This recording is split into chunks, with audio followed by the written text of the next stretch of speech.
Hello everybody, it's Jordan again. Welcome back to AfroLivity. I just want to start off with wishing you all a very happy new year.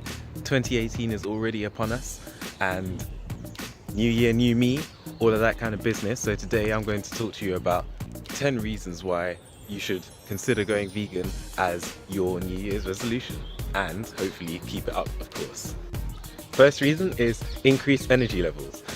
Now there are a lot of people who switch to a plant-based diet, and one of the first things they notice within a matter of days is how much more energetic they are. Just a lot less lethargy. They just don't feel like, oh, I've got to stay in bed for a few extra hours because I don't really feel like going anywhere. Or just in their day-to-day function, they can go for longer periods without feeling exhausted. And that's normal because when you consume animal products, they do have a really taxing effect on your body. The human body is not really designed to break down animal proteins and break down these animal products because we are herbivores. If you want to know more about that, there's a great talk by Dr. Milton.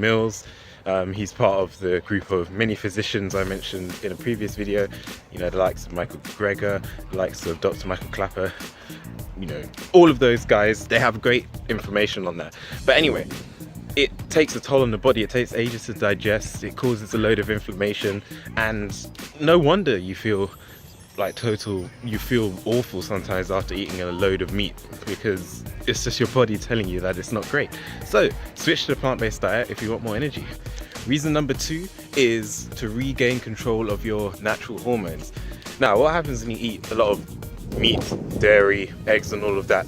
They contain hormones that occur naturally within the animal, as well as some additional hormones that are often given to the animals for, well, just to help them grow more, so that they produce more meat, produce more milk. It's given artificially, basically, in an inhumane manner. But that aside, all of those hormones you're ingesting when you eat animal products, when you drink milk, when you have cheese, when you eat fish, and they screw up our natural body's production of hormones and how we metabolize our own human mammalian hormones. So for example, just drinking a standard amount of milk, which is probably lower than the recommended daily amount, you'll end up reducing your testosterone by about 20% and increasing your estrone, which is a type of estrogen, by 25%. So if you're doing that on a daily basis regularly, your own body is never going to be in a proper hormonal balance, and being out of balance in your hormones can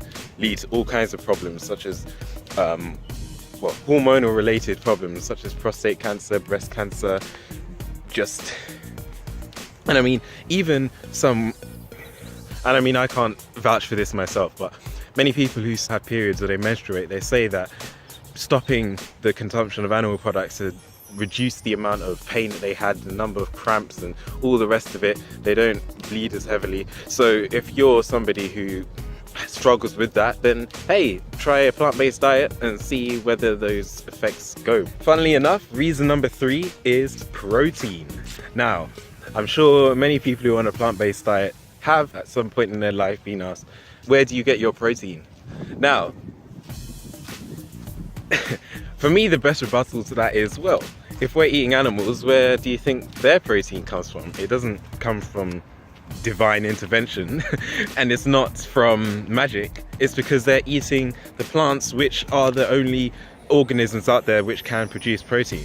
So any animal protein we eat is just secondhand protein. We can get it straight from, our grains, beans, other legumes, veg, just everything, quinoa, all of these things naturally occurring, no animals involved, and they've got all the same protein that you'd get when you eat animals. And studies have shown that people on a plant-based diet actually have higher levels of protein in their blood. So the levels of albumin in the blood plasma basically are an indicator of how much protein you have.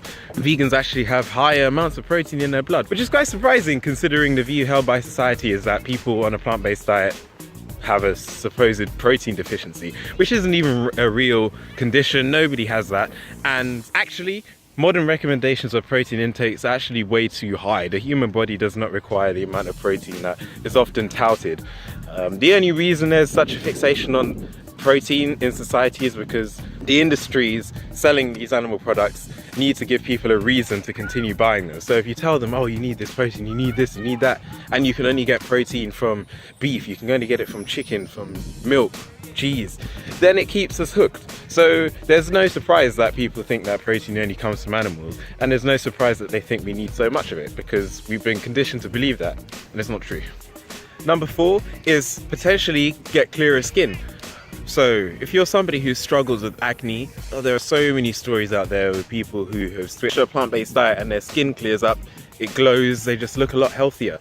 And it's like they can ditch all of those expensive creams and the expensive tablets or whatever it is that people are given who have extreme acne.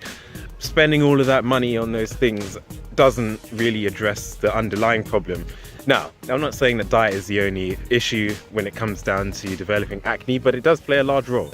So for example, people who often have problems with breakouts on their skin or acne, it's because they consume extremely oily foods. I'm talking about oils that are not naturally occurring in food. I mean, where you're pouring it all over your food, you always eat deep fried, like chips, meats, all of that kind of stuff.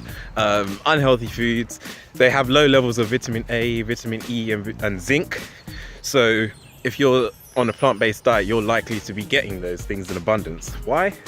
Well, vitamin A is in carrots, it's in squash, pumpkins, all those kind of foods there. Vitamin E, nuts, seeds, spinach, your greens, it's pretty much everywhere. Zinc, again, it's in all the staple foods, in your beans, your chickpeas, your lentils. Just anywhere you look, you're going to be filled with these really beneficial things. So switching to a plant-based diet means you are statistically more likely to be eating the right foods. And we also can't forget how hormonal imbalances, so again dairy especially, and just other animal products in general, can affect the production of sebum on the skin. The 5th reason is safer weight management. So whether you're trying to gain or lose weight, I would say the safest way to do that is on a plant-based diet, because if you're gaining weight or losing weight, it doesn't matter, you'll be getting all the vitamins you need. The only difference is whether you're going to be in caloric surplus, so you gain weight, for example if you're trying to build muscle in the gym, or if you're trying to cut down on your weight, then you just make sure you eat all the good foods just in caloric deficit. You don't have to do all of these really silly like Atkins diets or these low carb diets where you're just going to be making your body sick. Ketosis is not good for you, so don't believe these bloggers that they say, don't eat carbs because then your body burns fat. Your body burns fat because that's a survival mechanism, because your primary source of energy, carbohydrates, is depleted. So you don't want to be living every day of your life in survival mode, do you? Number 6, you'll smell a lot more pleasant. Now, you might think, what? But it is true. I'm not sure if there are many studies on this, but I've noticed it. People who I know who are also in plant-based diets, they all say the same thing. They've noticed that they don't smell as much as they used to. You know, they can just have a gentle run for a bus and not feel like they've got to bring a whole stick of deodorant with them just to freshen up. Come out of the gym, you don't smell as bad. Of course, you still got to wash. I'm not saying like you're immune to these things, but that offensive sort of BO that people usually have, it's just not there. So I'm not really sure why. Maybe it's just because you're putting more of the right foods into your body and your body's not stressed out trying to deal with the meat and the dairy and basically things that are not designed for the human body. But hey, that's another positive, so can't complain there. Number 7 is the environment. Livestock and their byproducts are responsible for 51% of greenhouse gases in the world. So that is just raising animals for human consumption is producing this much of an effect on the environment. So instantly, by stopping the consumption of these foods, you can reduce your carbon footprint like dramatically, and that's incredible in my opinion. Furthermore, somebody on a plant-based diet produces on average 50% less carbon dioxide. Their food requires 1/11 of the oil, 1/13 of the water, and 1/18 of the land to produce, compared to somebody who loves to eat, compared to an omnivore. So it's a win-win situation. And with the state of our environment at a crisis point, we saw in 2017 harsher hurricanes. We're projected to have no fish left in our oceans by 2048. All of these things are caused by industry. Okay, so as you can see, the sun was starting to set on me while I was outside, so I'm back home now, just going to finish off the last part of the video. Number 8 is long-term health benefits. So sadly, the consumption of animal products in the amounts that we're eating today in the West and other places are basically leading to the poor health of our populations. Diabetes is everywhere, heart disease is on the rise, cancer is on the rise. All these horrible diseases are spreading and increasing, and it's because people are eating more and more of the wrong foods for their body.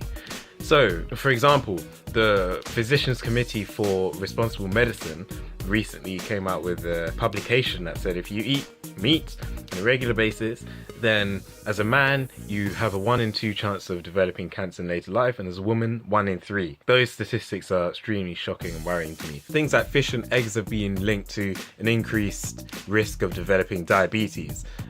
So yeah, contrary to popular belief, fish is not good for you, so do not eat it. I have another video talking about poisoning from fish and other things. I don't necessarily want to get into that now, but it's there. To give you some numbers, a serving of red meat a day is associated with a 19% increase of contracting diabetes. However, if you substitute that red meat with fish, so 1 serving of fish a day, your risk increases to 35%. This is likely to do with the amount of pollutants that you get in fish, no matter where you get it from nowadays. As I talk about in one of my other videos where I discuss things like PCBs, dioxin, all of these unnecessary pollutants in the seawater and just everywhere cause a hell of a lot of problems in a human body. For example, we've seen with in the US Army, where they went to Vietnam and they used something called Agent Orange. A lot of the Agent Orange that they sprayed everywhere in Vietnam not only caused birth defects and health issues for the local Vietnamese populations, but also the veterans who came back after that war, they have much higher rates of diabetes compared to those who were not exposed to Agent Orange. Fish is not necessary for the human diet. If you're worried about your omega-3s, watch my video again. I talk about where you can get enough omega-3 just on a plant-based diet in the safest way, without the organic pollutants, without the inflammatory animal protein, and without the increased risk of diabetes and other related issues.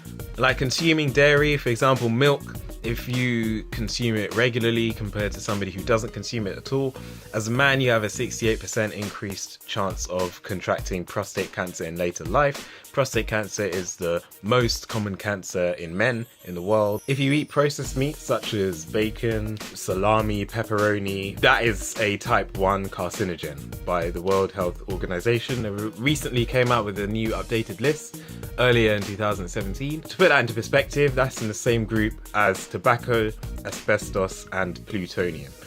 And most people would not want to put that in their body if they're trying to be healthy. Red meat was also classified as a carcinogen, slightly lower, so group 2A. Furthermore, if you look at the statistics, 70% of all causes of people's death in later life was often caused by diet and years of not eating the right food. So if you're concerned about your health or concerned about the health of a loved one, you can recommend that they take up a plant-based diet. It can have so many beneficial effects for them. For example, famous studies by Dr. Dean Ornish and Dr. Caldwell Esselstyn have shown that 99.4% of people who went on a plant-based diet that were able to avoid having major cardiac events. So in Caldwell Esselstyn's study, for example, there was a group of people who were put on a plant-based diet to look at how they could effectively treat forms of atherosclerosis, so basically build-up of plaque in blood vessels, restricting blood flow, leading to coronary artery disease and things like that. And surprisingly, they found within a matter of weeks the arteries are starting to clear up. So it shows that not only by going on a plant-based diet you can halt the progression of heart disease, you can also reverse it. So it suggests that the human body actually wants to be healthy, but it needs the right kind of fuel to do so. So it's really promising. If you know somebody who's got some sort of atherosclerosis, they've got heart disease, tell them to stop eating the saturated fat, the cholesterol, leave the animal products aside, and adopt a whole foods plant-based diet. see how it goes. It's the only diet out there that has been clinically proven to reverse heart disease. So in my opinion, that should be what people are recommended instead of given all these drugs which don't do anything to actually solve the issue. It just papers over the cracks. A study of Adventists in North America showed that those who were vegan as opposed to those who ate meat had a 78% lower risk of contracting diabetes, 75% less hypertension, much less cancer, and basically lower rates of all the major diseases that kill people in the West. That shows the power of diet. We really do underestimate how much we can do with our bodies just by what we put in it. We're not really educated on this thing. We think that, oh, having aching bones and having all these horrid chronic diseases are just normal parts of health.